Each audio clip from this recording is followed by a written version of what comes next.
Ces petites phrases qui piquent, ces regards provocateurs, ces « je m'en fous » lancés en plein cours, voire pire, l'insolence peut vite déstabiliser, épuiser ou blesser un enseignant. Alors comment réagir, comment garder son calme et conserver son autorité? Voici quelques clés simples pour comprendre, prévenir et désamorcer l'insolence en classe, et surtout pour s'en servir de levier pédagogique. Bonjour à tous et bienvenue dans la Minute Pédagogique, notre série destinée aux professionnels de l'enseignement. Il faut des nerfs d'acier parfois pour exercer le formidable métier d'enseignant. Alors avant de commencer, j'entends déjà les commentaires, de mon temps, on en prenait une et on mourrait pas. Outre le fait que c'est interdit par la loi, il est évident, le recours à la violence est un échec éducatif grave et inadmissible. J'entends aussi d'ici les « jamais moi je me laisserai parler comme ça ». Ce sont rarement des enseignants qui formulent ce genre de propos et je les invite cordialement à tenir une classe de 30 adolescents le vendredi après-midi vers 15h30 pour les faire travailler sur le théorème de Thalès ou la démocratie athénienne. Nous pourrons alors en reparler. Blague à part, le rôle d'un enseignant ou d'un éducateur est de faire grandir le jeune.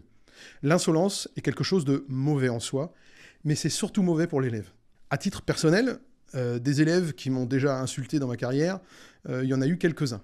Cela ne m'a jamais empêché de dormir sur mes deux oreilles. En revanche, j'ai parfois dû m'accrocher pour conserver l'objectif en ligne de mire.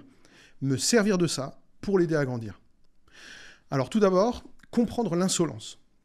Avant de réagir, il faut comprendre. L'insolence, ça peut être une tentative de prise de pouvoir, mais c'est souvent une réaction émotionnelle. C'est sur cette forme d'insolence que nous allons nous pencher aujourd'hui. Certains élèves testent les limites, d'autres cherchent à exister ou à exprimer un mal-être. Dans beaucoup de cas, ce n'est pas contre vous, mais devant vous.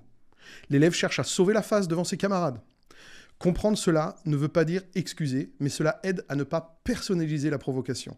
Parce que c'est ça qui est difficile. Nous sommes des humains avec une sensibilité. Deuxièmement, le meilleur moyen de lutter contre l'insolence, c'est la prévenir. Poser un cadre clair et apaisant, des rituels clairs. L'insolence peut naître d'un flou dans une règle qui met l'élève dans une situation de stress. Dès le début de l'année, fixer un cadre explicite, ce qui est permis, ce qui ne l'est pas. Dans les établissements Excellence Ruralité, nous travaillons, vous le savez, avec la discipline positive et nous faisons participer les élèves à la construction des règles de classe. Revenez-y souvent. La cohérence de l'adulte rassure et structure. Intervenir avant le dérapage. L'insolence n'arrive jamais comme un cheveu sur la soupe. Ne laissez pas s'installer une atmosphère propice au dérapage. Par exemple, en prévoyant un travail adapté à l'heure du jour. Nous ne ferons pas le même cours le lundi à 9h ou le vendredi à 16h. En intervenant le plus tôt possible aussi sur les manquements à la discipline sous forme de questions, de rappel à la règle, en impliquant les élèves, en rappelant les objectifs. Troisième point, restez calme. Malgré tout notre travail en amont, ça y est, l'insolence arrive, elle éclate. Un élève dérape. Face à cette situation, la meilleure arme, c'est le calme. Et c'est aussi le plus difficile. Ne pas répondre sur le même ton, c'est anti-naturel. Je ne vous ferai pas un cours sur les neurones miroirs, mais il est naturel, lorsque nous sommes agressés verbalement, de répondre sur le même ton. Il faut donc se mettre en capacité de ne pas s'énerver. Respirer, marquer un silence, regarder l'élève dans les yeux, parfois même sans répondre. Quatrièmement, désamorcer en 3 parties. La première étape, calmer l'élève. Je suis devant mon élève, il est énervé, il est insolent, il est hors de lui pour une raison ou pour une autre. Il est illusoire de chercher à faire réfléchir un élève qui a vrillé et qui est sorti de lui-même. Il faut avant toute chose l'aider à redescendre en pression. Aucun travail éducatif ne peut se faire avant que l'élève n'ait retrouvé son calme, évidemment. De plus, à l'instant T, la pression sociale est énorme sur ses épaules. Il va chercher à sauver la face, à ne pas se dégonfler devant les autres. C'est à nous, adultes, de l'aider à redescendre en pression et à ne pas provoquer l'escalade. La deuxième étape, réparer. Une fois le calme retrouvé, il faut une discussion avec l'élève et lui faire chercher une réparation.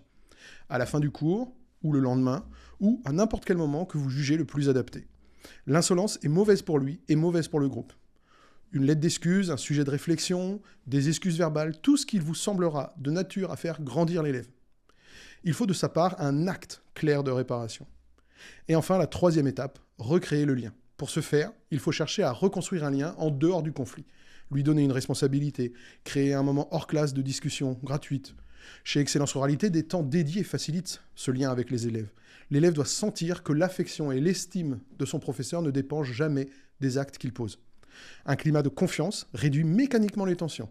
Et si le lien ne se crée pas tout de suite, gardez une constance. La bienveillance finit toujours par désarmer. Donc en conclusion, je dirais que gérer l'insolence, ce n'est pas dominer, c'est éduquer. Votre calme est votre plus grande force et votre constance, la clé du respect.